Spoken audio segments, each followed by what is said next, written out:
Paz e graça para você ligado nessa emissora. É com muita alegria que eu exerço o privilégio de apresentar esse programa toda sexta-feira. Está sendo veiculado pela graça de Deus. A gente vem para cá, para São Paulo, para nos encontrar com gente de Deus que pode expressar e repartir conosco aquilo que tem aprendido aos pés do Senhor. O meu privilégio de estar há quase 25 anos à frente do programa Vejam Só é o de ter conhecimento, conhecer pessoalmente muitos dos 7 mil joelhos que nunca se dobraram, não a Baal, né? Porque são crentes, mas tem muita gente crente que está se dobrando a Mamon. E eu conheço os 7 mil que nunca se dobraram a Mamon. E isso edifica muito meu coração e eu quero repartir com você o que eu tenho aprendido aqui. Hoje a gente recebe um dos irmãos mais queridos pela sua humildade e pelo vastíssimo conhecimento que tem. Tanto é que foi guindado à posição de um dos tradutores ou revisores da nova versão internacional que vem a cada 10 anos ou menos, revisando a sua tradução em português. Eu estou falando do professor, reverendo, doutor Carlos Augusto Vailate. Seja muito bem-vindo, pastor. Muito obrigado, Heber. A graça e paz para o irmão, graça e paz para todos os queridos telespectadores aqui do Vejam Só. E, como sempre, repito, obrigado pelo convite, obrigado pela amizade, por esse amor fraterno em Cristo. E é sempre uma alegria, um privilégio, o privilégio é todo meu de estar aqui com um irmão que é uma pessoa piedosa, um homem também de Deus, não rasgando seda, um amigo querido, com quem eu tenho o privilégio aí de trilhar o caminho da fé também ao longo desses anos. E obrigado aí pelo convite, espero que consiga contribuir minimamente para falarmos aí, enfim, sobre esse assunto aí. Obrigado mais uma vez. Muito bom, é um assunto bem espinhoso. Antes de apresentar o assunto e a nossa enquete, vamos lá. Onde fica a Igreja Evangélica Jaboque, que o irmão pastoreia? A Igreja Evangélica Jaboque, ela está situada aqui na zona leste de São Paulo, na Rua Suzana, número 119, no Jardim Independência, ali na região da Vila Prudente. Os cultos de estudo bíblico e oração se dão às quartas-feiras. Aos domingos, nós temos a Escola Bíblica Dominical às 17 horas. Às 18, na sequência, nós temos o culto ao Senhor, à exceção do último domingo de cada mês, quando nós temos o culto matutino às 10 horas da manhã. Nesse culto nós temos ceia e emendamos, a ceia do Senhor, emendamos com o almoço, que vai aí, às vezes, normalmente o culto termina às meio-dia, vai das 10 a meio-dia aproximadamente. E aí os irmãos ficam conversando ali sobre Bíblia, teologia, tendo comunhão, vai até 1, 2, 3, às vezes 4 horas da tarde. Você tem que enxotar os irmãos no melhor dos sentidos, porque os irmãos têm aquela comunhão gostosa, agradável, e as pessoas que moram na vizinhança ali, Moca, Vila Prudente, enfim, a região do Parque São Lucas, São Caetano também no ABC, enfim, da própria Vila Prudente, são mais do que bem-vindos, mais do que convidados para estarem conosco em um desses cultos. Muito obrigado, pastor. Eu que agradeço. Você que está assistindo a gravação pelo YouTube pode fazer suas perguntas aqui. O tema é profundamente instigante. Nós vamos falar sobre a segurança dos salvos ou a perseverança dos santos, como na teologia clássica a gente estuda. Uma vez salvo, salvo para sempre. O pastor Vailate não concorda com essa ideia. E você, Manda aí seu comentário, sua pergunta. Eu vou pôr já a enquete no ar e vamos começar a inquirir o pastor Dr. Vailate. Vamos lá. Você crê na possibilidade de alguém verdadeiramente convertido vir a se perder eternamente? 3 possibilidades de resposta. Sim, não, então não creio nessa possibilidade, ou estou indeciso, não sei, tenho dúvidas, enfim. Bota aí, eu voto no indeciso, como você já sabe, Muito bom. Vamos lá, o pastor Vailate atendeu ao convite, acredito eu, que da Thomas Nelson. Isso, perfeito. Para produzir esse livreto. É um livreto fino, muito objetivo, e essa talvez seja a grande vantagem do livro, porque ele não se perde em discussões técnicas, teológicas, ele vai direto ao ponto. Uhum. O cristão pode perder a salvação? Ele vai defender o ponto de vista de que sim. Tanto é que você está vendo aí a mão de Jesus com ovelhas pulando fora. Aí. Em contrapartida, quando você for adquirir essa obra, vai vir a outra, né? Que é do pastor Iago Martins, que eu estou cansado de convidar aqui por meio da Angélica, ele nem responde, né? Mas o dia que ele quiser vir, ele pode vir. O cristão pode perder a salvação? O pastor Iago Martins vai dizer que não. Ele vai defender o ponto de vista calvinista, né? Tá aí, resposta calvinista, e o pastor Vailate a resposta arminiana. E se você não é pastor nem nada, fique tranquilo, porque o nosso debate e os livros são numa linguagem extremamente acessível para qualquer cristão que conheça a Bíblia. Não são discutidas as nuances teológicas. O livro do pastor Vailate, que foi o que eu li, ele se debruça exclusivamente sobre os textos bíblicos, fazendo, quando necessário, uma exegese desses textos. É isso mesmo, pastor? É isso mesmo, Heber. Então, quando a Thomas Nelson nos convidou a partir, né, por intermédio do Bibo, né, do Bibotalk, lá o Rodrigo Bibo, então o Bibo entrou em contato conosco há cerca de um ano e pouco atrás, perguntando se eu poderia escrever algo sucinto que pertenceria a essa coleção Teologia para Todos, com uma linguagem mais acessível para o leigo, uma obra um pouco mais enxuta, como o irmão muito bem colocou. Esse foi o propósito, por isso que nós não nos debruçamos, às vezes, apesar de o dedo coçar nesse sentido, para aprofundarmos mais a exegese, mas foi uma exigência da própria Thomas Nelson. Então, às vezes, nós nos aprofundamos um pouco mais aqui, um pouco menos acolá, pela característica, pelo escopo do trabalho, daquilo que nos foi solicitado.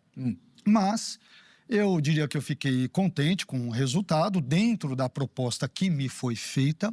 Li as duas obras, li também a obra do meu interlocutor, de forma geral. Ambas as obras, a dele também está muito bem produzida, muito bem trabalhada dentro do tema que foi proposto.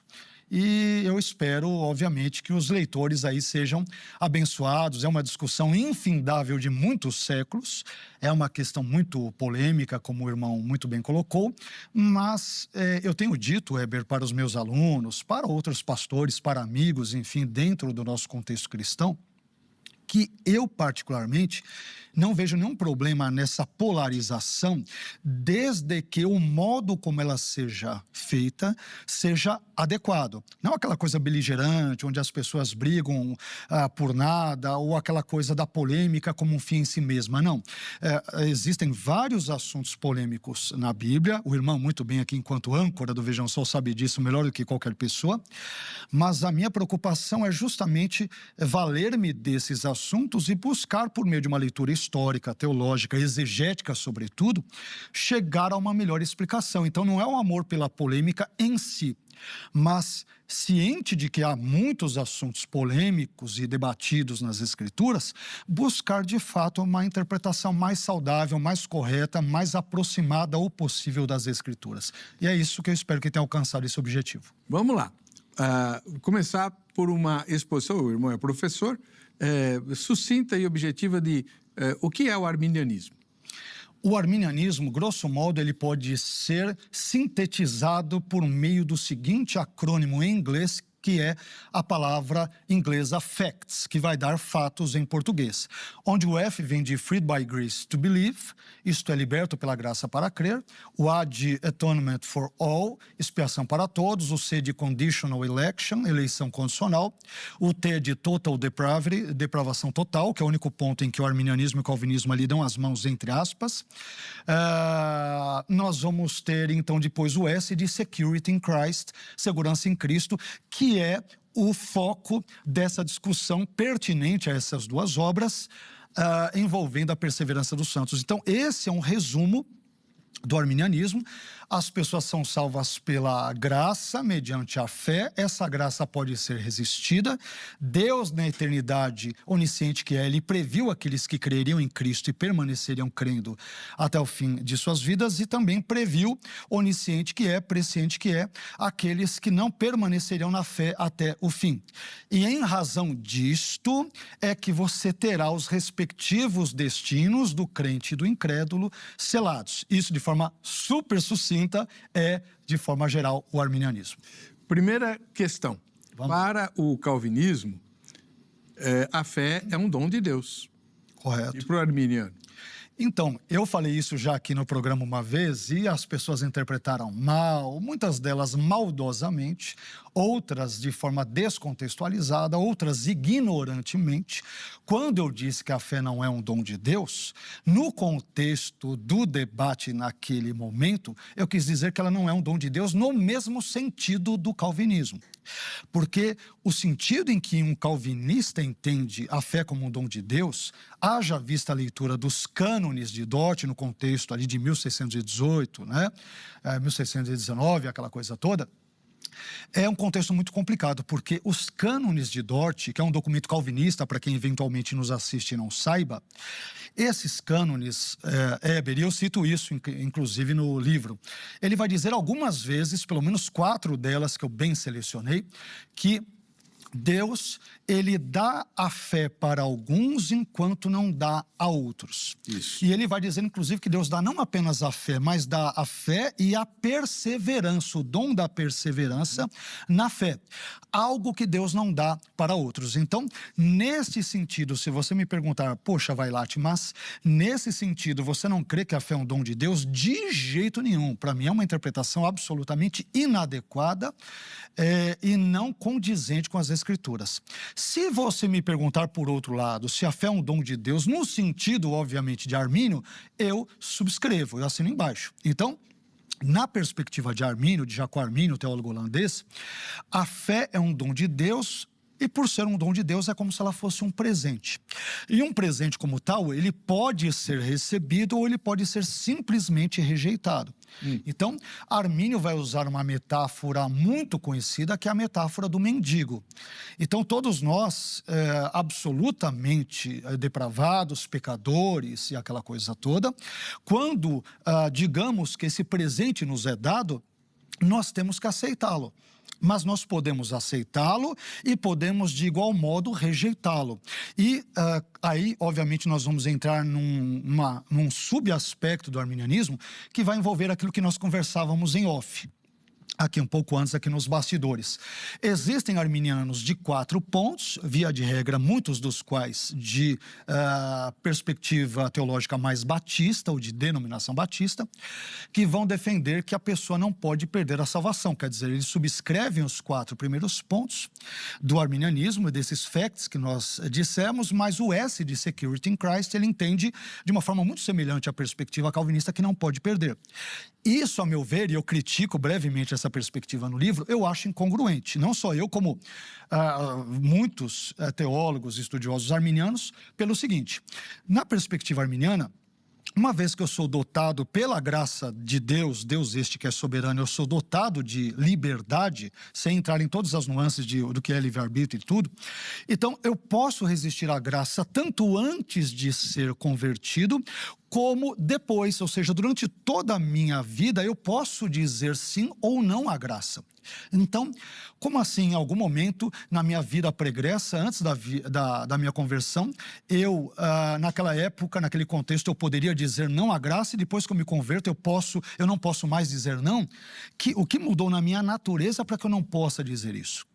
E como que ficam os inúmeros e vastos textos bíblicos que contêm exortações, advertências, alertas, recompensas, punições, castigos, situações estas ou temas estes que presumem a minha liberdade. Então, há uma liberdade, eu entendo, do ser humano, tanto previamente, antes da sua conversão, como durante e ao longo de toda a sua vida. De modo que, em última análise, o cristão sempre pode dizer não a Cristo, ele sempre pode resistir à sua graça, e se o fizer de forma persistente, deliberada, contumaz, ele então, e vier, portanto, a apostatar na fé, nesse caso, portanto, ele está irremediavelmente perdido, se assim agir de forma impenitente. Mas no texto que você descreve o pensamento de Armínio, fica, como eu já tinha ouvido falar, Armínio, ele titubeia. Não fecha a questão. Ele não fecha a questão, ele titubeia, né? Os remonstrantes também, eles não cravam a possibilidade de perder salvação. Eles ficam meio que... Por quê? Então, eu só discordaria respeitosamente da primeira colocação, que Armínio não deixou claro. Porque eu, inclusive, coloco no livro que, em alguns momentos, Armínio, de fato, ele apresenta uma tensão entre poder e não poder perder a salvação, entre possibilidade e realidade da perda da salvação. Eu comento tudo isso, mas em algum momento dos seus escritos, inclusive escritos mais tardios, e que, portanto, representam um pensamento mais desenvolvido e maduro de Armínio, Armínio vai dizer o seguinte, que se Davi, isso é citado no texto, se Davi ele tivesse morrido após ter pecado ali, sendo o mentor intelectual do assassinato de Urias e após ter cometido adultério com Batseba, se ele morresse naquele contexto, ele estaria perdido. E se você analisar todo o contexto da fala de Armínio, ele vê Davi como alguém regenerado, ou seja, é um crente verdadeiro, não é um ímpio, não é alguém mais ou menos, ele é um regenerado. Então, à luz de textos como este, eu me vejo convencido do fato de que Armínio, embora muitas vezes trabalhasse com declarações ambíguas e apresentasse uma certa tensão no pensamento de Armínio, e não é que não haja isso, nesse contexto um pouco mais posterior da sua vida, obras e do seu pensamento, parece-me que Armínio, ele vai, a partir dessa ilustração extraída da vida e do pecado, ou pecados de Davi, parece-me que ele vai defender, de fato, a possibilidade real da perda da salvação. Muito... Os remonstrantes não, tá, Heber? Desculpe cortá-lo. Os remonstrantes é que ficam em cima do muro. Eles dizem, isso deve ser investigado com mais detalhes, com mais calma. John Wesley já vai na contramão e acredita na perda da salvação. Mas os remonstrantes ficam mesmo em cima do muro. Armínio, ao meu ver, fica no primeiro momento, mas depois essa declaração de Davi o entrega na sua perspectiva e John Wesley depois vai defender a perspectiva atualmente vista nesse assunto. Você fala que na perspectiva arminiana podem existir crentes não eleitos? Sim. Na perspectiva arminiana, o que acontece? Jacó Armínio, ele vai defender a existência de dois tipos, digamos, de crentes. Um crente que é o eleito, né?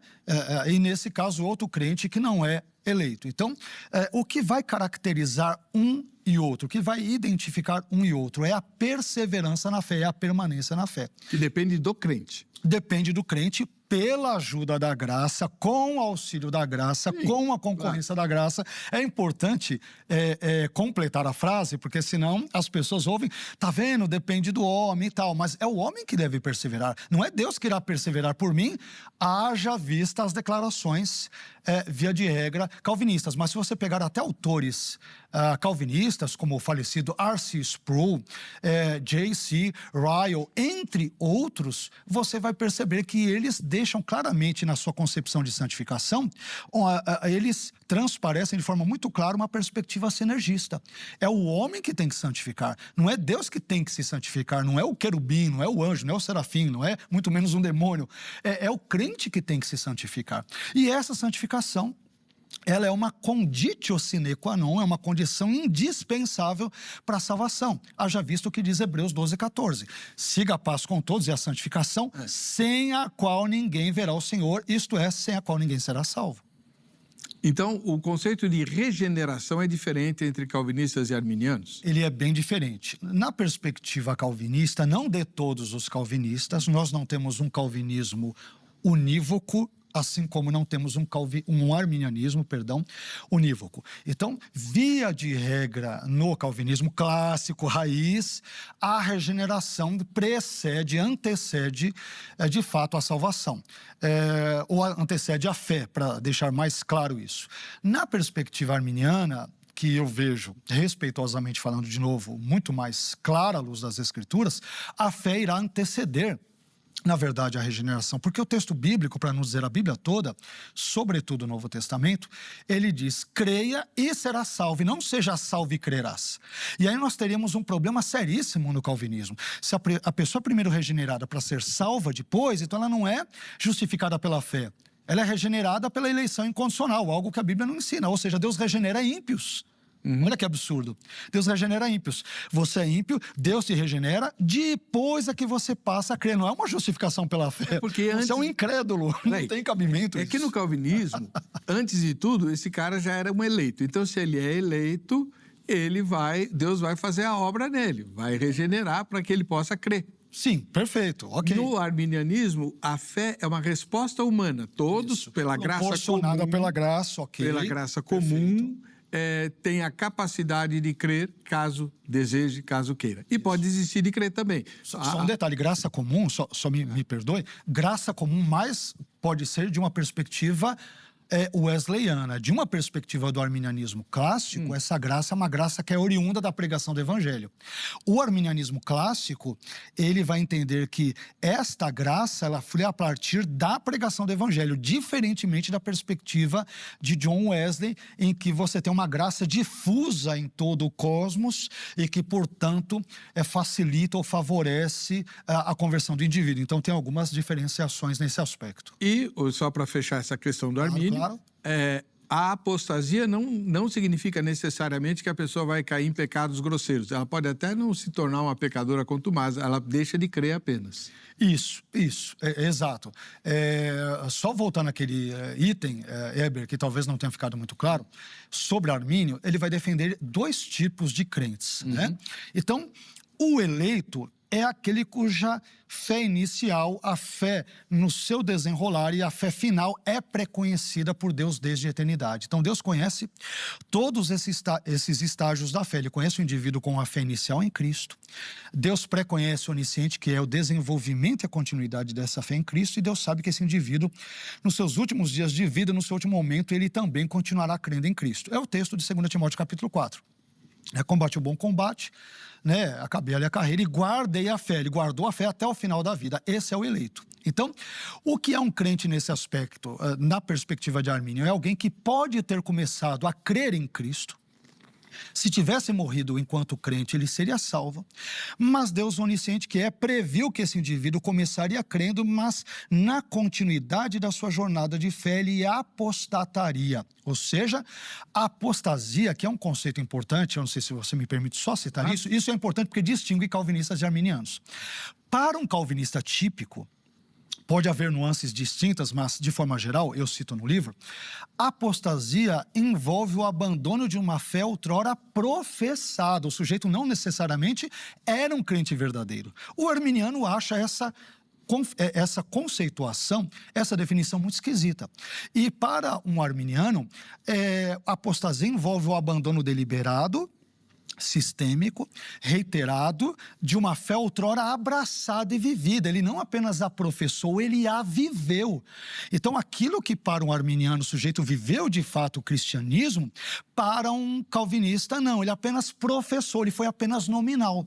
Então, é esse tipo de conceituação que explica toda a celeuma e o rolo que há quanto à possibilidade de poder ou não perder a salvação. Vamos lá, tem algumas mensagens aqui. O Hélio Márcio mora na cidade de Pescador, em Minas Gerais, e elogia o programa. Um ósculo santo para você, Hélio. O Ademir Falcão Melo, concordo 100%, né? Que o programa é bom e tal, e provavelmente com o arminianismo, se eu entendi bem, né, Ademir? O Daniel Robô diz, João 6,39, e a vontade de quem me enviou é essa, disse Jesus, que nenhum eu perca de todos os que me deu. Pelo contrário, eu o ressuscitarei no último dia.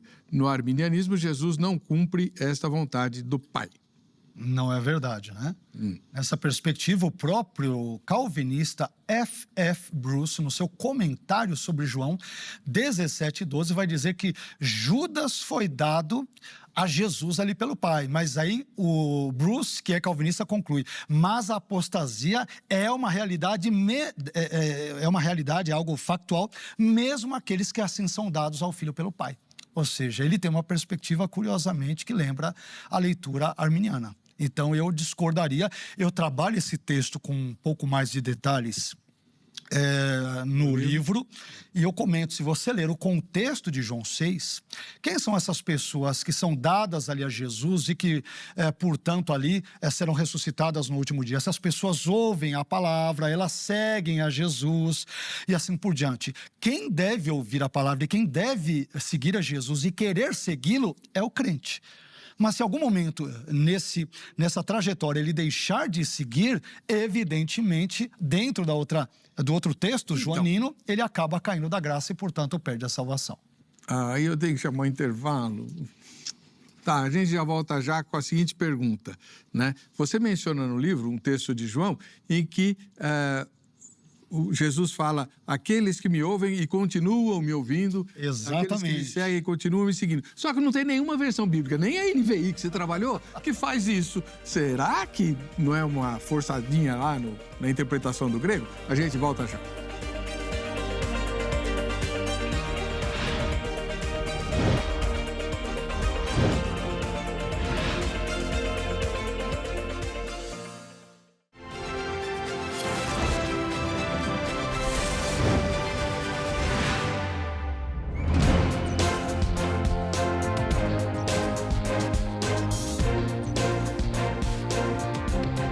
Eu tenho certeza que você está ansioso aí pela continuação dessa aula com o professor Vailate, né?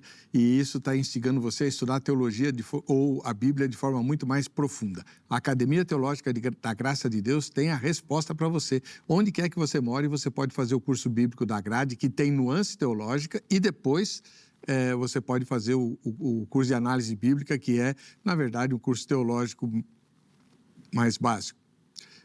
Entre em contato com a grade, 3115-0819 em São Paulo, no horário comercial, porque você vai falar com uma pessoa, né? Ou, a qualquer instante, pelo site agrade.com.br, tá bom? Faça isso e você vai ficar feliz com o resultado. Muito bem, nós estamos recebendo várias mensagens aqui durante a gravação do programa. O Tiago Gomes diz o seguinte, em última análise, a salvação depende unicamente do homem. Deus é apenas um coadjuvante. Deus não salva. Ele apenas possibilita a salvação para todos e não assegura a salvação de ninguém. Eu acho, pelo tom, ele está criticando o arminianismo. Claro. Deus é um coadjuvante? É natural. Não, de forma alguma. Deus, a teologia arminiana, ela é absolutamente teocêntrica, centrada em Deus, e caricêntrica, vem da palavra charis em grego, ou seja, ela é centrada na graça de Deus. Então, essa ideia de que a teologia arminiana ela é centrada no homem é um mero espantalho que é feito, não necessariamente no caso do querido telespectador, mas às vezes por pessoas que não leram adequadamente sobre o arminianismo. Há algumas pessoas que às vezes são meio maldosas ou ignorantes do assunto, de novo, não é o caso do querido telespectador, e assim por diante. O que ocorre, Heber? O arminianismo, por entender que Deus é absolutamente soberano, foi Deus quem criou as regras do jogo. Foi Deus quem decidiu que a sua graça poderia ser resistida pelo homem, porque ele é soberano, é que ele decidiu isso. E que a salvação se daria de forma condicionada à resposta de fé por parte do ser humano. Resposta de fé é esta, lembrando que a fé é um dom de Deus, mas que deve ser recebido, mas pode também ser rejeitado. Então foi Deus quem criou esse tipo de estrutura soteriológica, salvífica, e não o homem. O homem não inventou, o homem apenas ele recebeu isso. Então eu discordaria de uma forma respeitosa do querido irmão. O Vinícius Vaz diz, regeneração e justificação não são a mesma coisa. Vailate está fazendo confusão. Primeiro a pessoa é regenerada, então ela crê e é justificada. O irmão Vinícius, a nuance é tão pequena que isso é capricho doutrinário teológico, no fim dá na mesma. E é complicado a fala dele, porque, claro, eu não estou confundindo a regeneração com a justificação. Nesse ponto da minha fala, eu fiz uma crítica, dizendo que se, como geralmente os calvinistas ensinam, respeitosamente, a regeneração ela precede a fé, Deus regenera ímpios. E a Bíblia ensina a justificação pela fé. Então, se o sujeito já é regenerado antes, na lógica bíblica, a regeneração se dá para aqueles que creram em Cristo e, portanto, foram justificados pela fé. Esse é o contexto e o escopo da minha fala. Então, acho que ele é que não entendeu o que eu quis dizer. Então, como que pode Deus regenerar ímpios? Isso não tem o menor cabimento, biblicamente falando. Vamos correr aqui, né? Vamos lá. Aquele texto de João... que você fala que o texto está no presente e, portanto... Particípio, isso. Significa aqueles que me seguem e continuam seguindo, aqueles que me ouvem e continuam me ouvindo. Isso. Me permita responder, porque você terminou o outro bloco fazendo uma crítica a essa leitura, é claro que brincando aqui, até para nós termos essa fluidez aqui na nossa conversa, mas o que acontece? E o irmão perguntou, poxa, nenhuma tradução traz isso. Ora, não existe nenhuma tradução da Bíblia que abranja todas as nuances de termos, de verbos, de vocábulos ou de campos semânticos do texto bíblico, mesmo porque uma tradução destas se tornaria inviável, né? Então, nem toda a Bíblia, na verdade, nenhuma que eu conheça, ela traduz literalmente todos os textos. A ACF, que é ultraliteral, a Almeida, Revista e Corrigida, a tradução brasileira, que são bem mais literais, nenhuma delas vai traduzir todas as nuances, ou a maioria das nuances vocabulares, verbais e outras, de forma literal. Peguemos o exemplo tolo, Gênesis 1:1. No princípio criou Deus os céus e a terra. Bereshit, a preposição be é em. Se fosse para ser no princípio, seria Bareshit. Nenhuma tradução traz. Em princípio, criou Deus os céus e a terra. Todas trazem no princípio, criou Deus os céus e a terra. Apesar da gramática não trazer isso literalmente. Apenas um exemplo eu poderia citar aqui amanhã toda, a vida inteira isso. Mas o que interessa para o nosso debate é... Então, Jesus está dizendo que ele tem nas mãos do Pai ninguém escapa, desde que... A pessoa persevere. Exatamente. É o que o texto grego, a meu ver, diz. Embora irmãos calvinistas, por razões mais do que sobejamente óbvias, terão uma interpretação distinta, mas nós temos uma série de particípios, Heber, sobretudo em João capítulo 10, versículos 27 e 28, onde o texto grego, de forma resumida, ele vai dizer o seguinte: aqueles que continuam me ouvir, aqueles que continuam me seguindo, aqueles que continuam crendo em mim, são estes que não serão perdidos e que não podem sair ou cair das mãos de Jesus. Então, não é alguém que simplesmente teve uma fé inicial ou momentânea no passado, o famoso levantou as mãos e aceitou a Jesus, aquela coisa toda, e ficou por isso. Não. A nossa jornada de fé envolve uma fé contínua, perseverante, consistente ao longo de toda a nossa vida. E eu pergunto, quem é que é conclamado, desafiado ou encorajado a crer? É o crente. Não é Deus que vai fazer isso por mim, não é o Espírito Santo. Se fosse Deus que fosse fazer isso por mim unilateralmente e incondicionalmente, as diversas advertências, cuidado com isso. João, já que o irmão citou João 15, permaneçam em mim, se vocês não permanecerem em mim, eu em vocês, como um galho vocês são tirados, cortados, lançados no fogo. O próprio calvinista William Hendrickson, ele diz que é o homem que tem que se esforçar para ser salvo. Olha só, um calvinista dizendo isso, e eu cito o comentário dele, é isso mesmo. Afinal de contas, as advertências, alertas e encorajamentos para perseverar, que são dados ao crente, não teriam o menor sentido, o mínimo cabimento, se é Deus que me preserva, me guarda unilateralmente e eu, Carlos, ou qualquer crente não tenho que fazer nada. Isso não teria o menor sentido nas Escrituras. O irmão pode... Está com a Bíblia aí no celular? Posso pegar, claro. Hebreus 7:25, por favor. Vamos lá. Hebreus 7:25, deixa eu tentar abrir aqui rapidinho. Vamos lá. Hebreus, estou chegando lá. Pronto, Hebreus 7:25. Pois não. Pode ler. Pode ler? Portanto, pode também salvar perfeitamente os que, por ele, se chegam a Deus ou se aproximam de Deus, vivendo sempre para interceder por eles. Perfeito. Quem é que Jesus salva? Aqueles que se chegam ou se aproximam. Qual versão que você está lendo aí? Eu estou pegando uma aqui, ela segue mais ou menos a ACF ou Porque a Almeida Revista Atualizada diz totalmente. Pode salvar totalmente. Perfeito. A NVI que você fez Sim. diz definitivamente. Perfeito. E Se perseverar até o fim, é salvo definitivamente, é verdade. Não, mas não está escrito de perseverança aí. Não, mas esse texto, o verbo também está no particípio. Aqueles que se aproximam dele. Quer ver? Vamos pegar aqui, quer ver? Que se aproximam por ele. Sim, por meio de Jesus, não há salvação fora de Jesus. Então, é Jesus que está salvando. Sim, mas é ele que salva. E ele Mas salva quem tem que se totalmente, aproximar? definitivamente, perfeitamente, segundo a Revista Corrigida. Sim, ó, de novo aqui. Eu estou lendo a corrigida agora. Vamos ver se eu pego outra aqui. É o 7:25, corrigida. Portanto, pode também salvar perfeitamente os que por ele, é a mesma coisa, se chegam a Deus vivendo sempre para interceder por eles. Perfeito. Mas ele salva perfeitamente, ou completamente, ou totalmente, quem? Aqueles que por meio de Jesus vivem se aproximando de Deus. Tem o contínuo. Isso, você está entendendo? Exatamente. O texto grego, ele já... Não precisa nem do grego. Na verdade, o português deixa claro.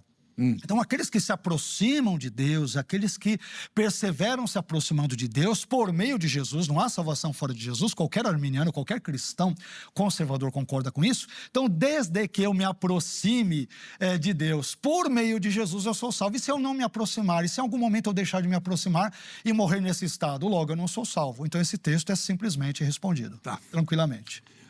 Agora vamos deixar os versículos um pouquinho de lado e vamos trabalhar a questão teológica de fundo. Assim, para o telespectador e a telespectadora entenderem. Por que o calvinismo, ou Calvino, né, teve essa ideia que é muito chocante para o leigo, porque dá a nítida impressão de que Deus não respeita a liberdade humana, já que ele decreta quem vai ser salvo, quem não vai, e elege os salvos e endurece os não salvos e por aí vai.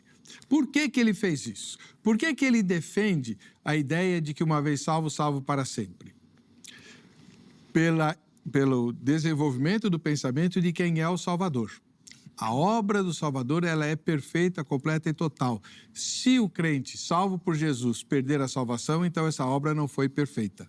O Salvador não é perfeito. A segurança do salvo não está no salvo, mas no Salvador. Como é que você responde a isso?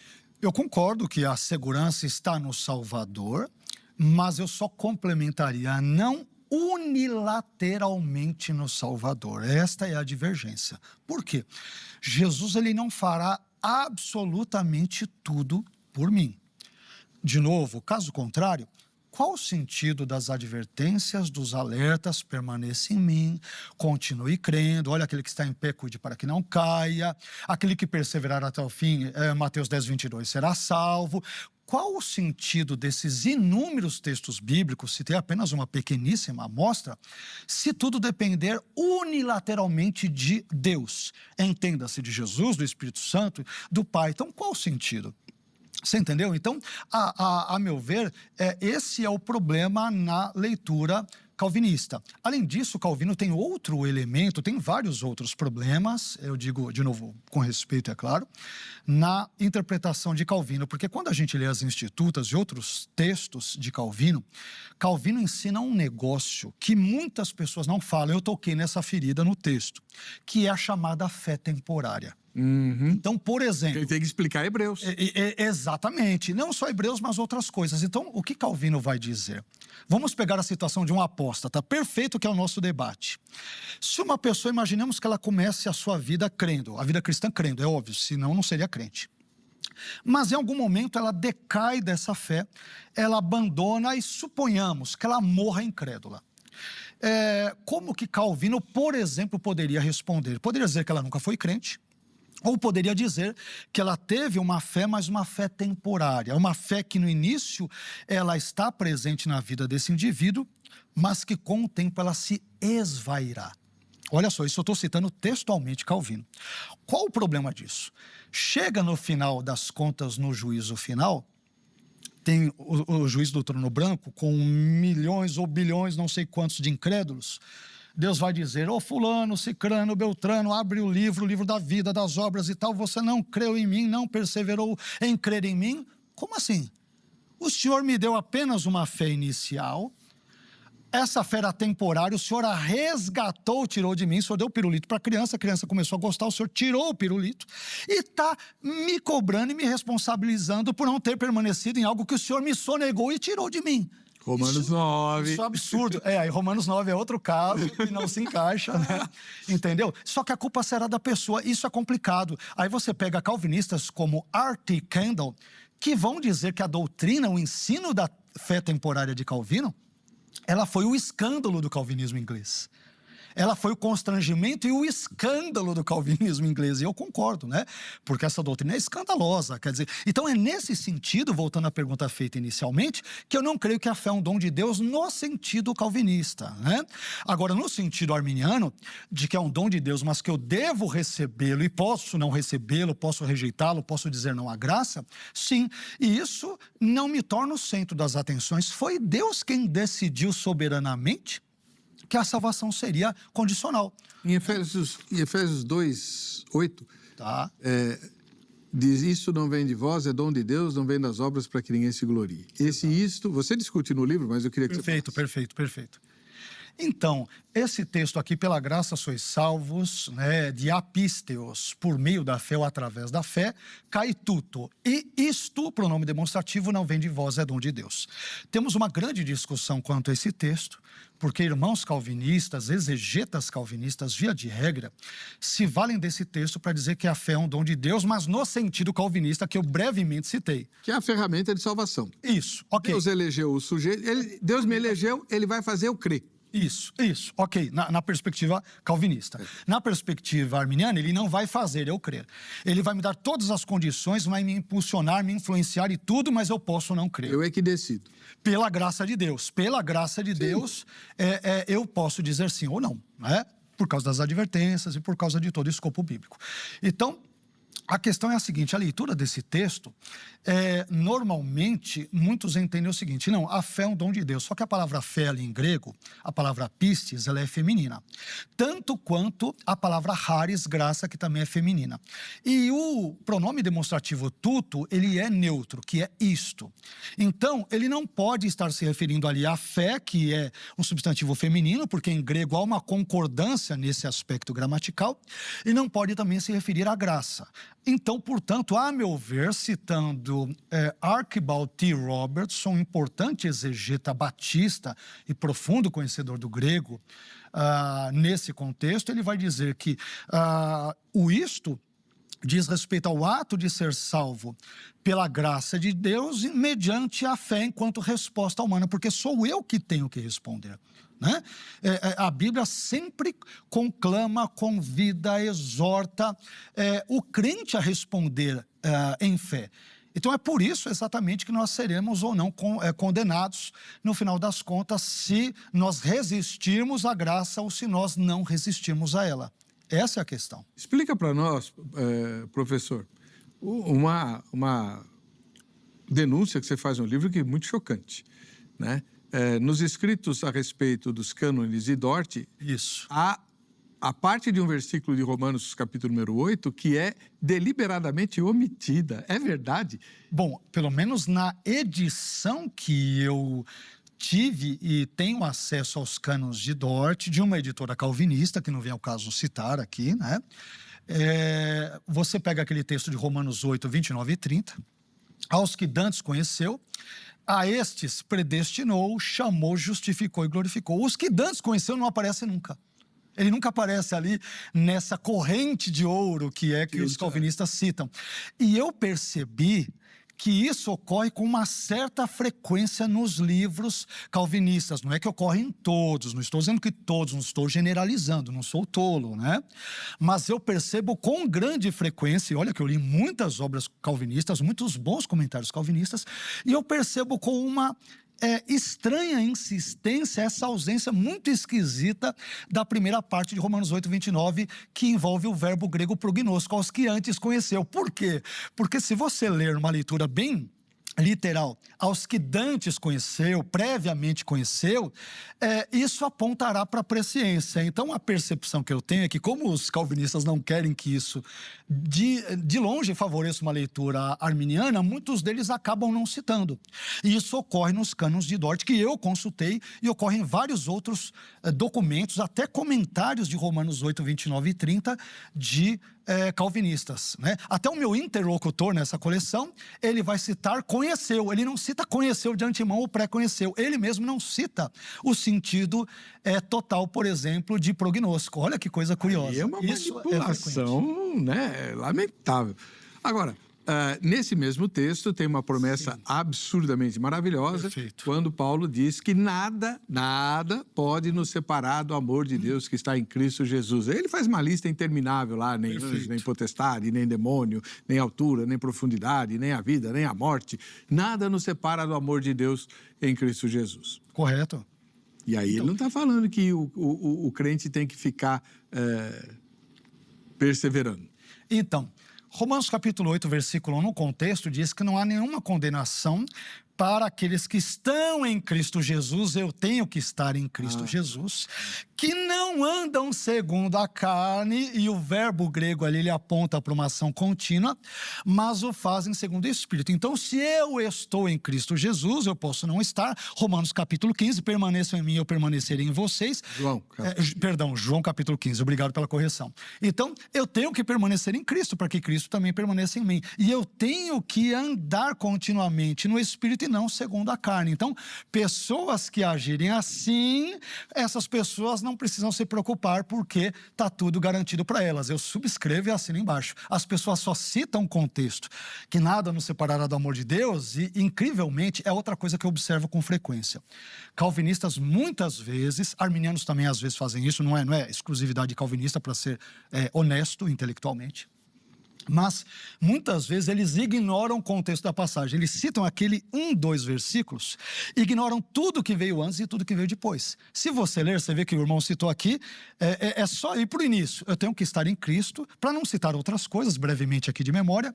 Você também tem que estar andando no Espírito e não estar andando segundo a carne. E nesse caso, claro, nada vai te separar do amor de Cristo, e você será salvo se permanecer assim até o final. Concordo. Filipenses capítulo 1, versículo número 6. Estou convencido de que aquele que começou a boa obra em vocês há de completá-la até o dia de Cristo Jesus. Inclusive, essa aqui é a tradução da NVI, que você trabalhou. Perfeito.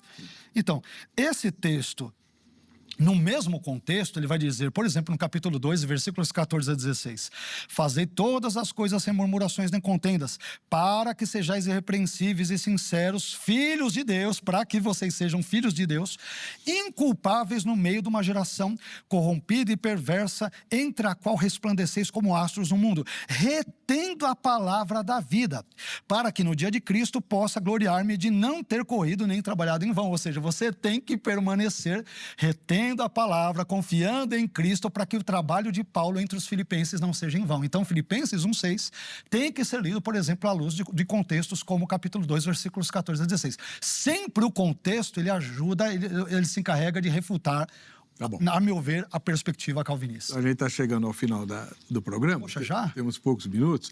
Eu agora vou inverter. Como é que os calvinistas explicam 1 Pedro? Capítulo 1, verso, acho que 2. Versículo 2. Eleito segundo a presciência de Deus Pai em Cristo Jesus. Então, aí depende do calvinista. Muitos calvinistas vão entender o termo grego prognosis como sinônimo de eleição, né? Ou de predestinação, ou alguma coisa do gênero, né? Ou vão dizer o seguinte, que esta eleição, eleito segundo a presciência de Deus Pai e tal. Então, essa presciência envolve uma escolha de antemão, uma leitura semelhante à de Romanos capítulo 8, versículo 29. De onde eles tiraram isso? Então, aí tem leituras que são feitas, né? E outra, aí já envolve o sistema calvinista. Não, mas... Aquilo que Deus preconhece é aquilo que Deus determinou. Exegeticamente, o que está escrito lá?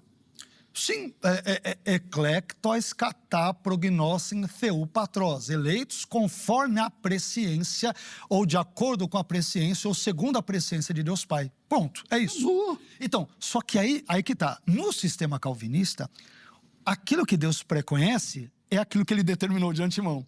Ele só pré-conhece porque ele fez. Então, a pessoa pré-conhecida como eleito é aquela que Deus determinou que fosse eleito. Então, Deus pré-conhece apenas aquilo que ele determinou. Deus não tem presciência simples. Ele não olha... Muitos calvinistas até brincam e são jocosos, dizendo Deus não é um vidente que fica olhando o futuro. Não é questão de ser vidente, ele é onisciente. E um Deus onisciente, ele conhece absolutamente todas as coisas. Então, a eleição em 1 Pedro, capítulo 1, versículos 1 e 2, sobretudo o versículo 2, ela se fundamenta na presciência. E é exatamente o que o arminianismo ensina. Eleitos para a salvação segundo o quê? De acordo com o quê? Com base em quê? Na presciência de Deus. Aí tem um detalhe interessante, se você me permite, que a gente não citou em Romanos 8, 29 e 30. Por que o arminiano entende que Deus ele prevê a fé? Esse ponto é importante. Eu brevemente o rebato também no livro. Brevemente, porque ele é muito importante para a nossa discussão. Um calvinista vai dizer, não, mas o texto de Romanos 8, 29 e 30 vai dizer, os que dantes conheceu, predestinou, no tempo e no espaço, chamou e justificou, e depois na eternidade glorificou. O texto em nenhum momento cita a fé. É verdade que não cita claramente, explicitamente, mas a fé é inferida no contexto. Por quê?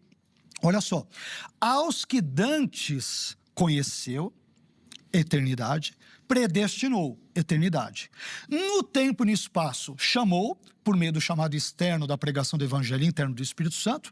Quando você consente com a pregação, justificou. E eu pergunto, nós somos justificados por meio do quê? Da fé. Da fé.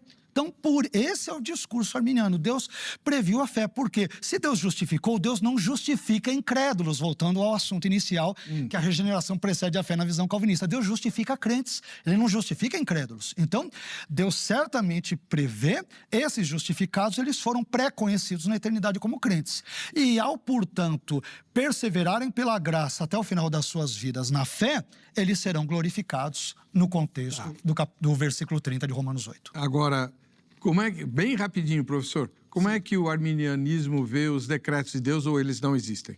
Existem. Eles existem, mas não existem dentro da ordem salutis, a ordem da salvação, da mesma forma que o calvinismo. Então, nós temos algumas variações, né? Dependendo do tipo de calvinismo, Deus decreta em primeiro lugar, por exemplo, uma visão que muitos vão chamar supralapsariana, não entrando em todos os detalhes. Deus decreta primeiro salvar alguns e preterir os outros, ou salvar ativamente e fazer com que os outros vão para o inferno e assim por diante. Não. Na perspectiva arminiana, Deus, primeiro de tudo, ele decreta criar o mundo. Ao fazê-lo, ele decreta salvar crentes e condenar incrédulos com base na sua aceitação ou não do sacrifício de Cristo por meio da fé. E aí você tem vários outros elementos. Então a liberdade humana está decretada. Ela está decretada, exatamente. Adão era livre, né? Não, Adão aí... Então, mas aí que está. Muitas vezes o argumento calvinista é a liberdade humana, ela ofende a soberania de Deus. É um argumento bobo, porque se Adão, antes da queda, ele era verdadeiramente livre, Calvino vai concordar com isso, qualquer calvinista sensato vai concordar, ele não ofendeu a soberania divina nesse contexto pré-queda, porque no contexto pós-queda ele ofenderia. Bingo, você não tem como sair disso, não tem. Pior que Adão é o diabo. Pois é. Aí nós temos outra situação na liberdade, já é um assunto para outros programas. E você vai voltar para falar deles. Poxa, obrigado. Sendo convidado com o maior prazer. Nem as fotografias dos telespectadores eu pus para te dar tempo. Tá Poxa, bom? Você foi muito gentil. Eu só vou fazer uma fofoca para você. Semana que vem, ele volta aqui para tratar da questão do Antigo Testamento, que é o campo específico de conhecimento dele. Se bem que ele recitou grego aqui de cor e de memória, assim, né? Então você está vendo que não é para perder o programa da sexta-feira que vem, não, tá bom? Vamos ver o resultado da enquete? Você crê na possibilidade de alguém verdadeiramente convertido vir a se perder eternamente? Sim, 55%, a maioria. Quase a metade, né? Não, 43%. Pouco menos que a metade, e indecisos 2%. E com certeza você já tirou suas dúvidas. Esse resultado é do dia da gravação. Ele pode mudar até o dia da exibição do programa. A gente se vê na próxima sexta. Um ósculo santo. Até lá.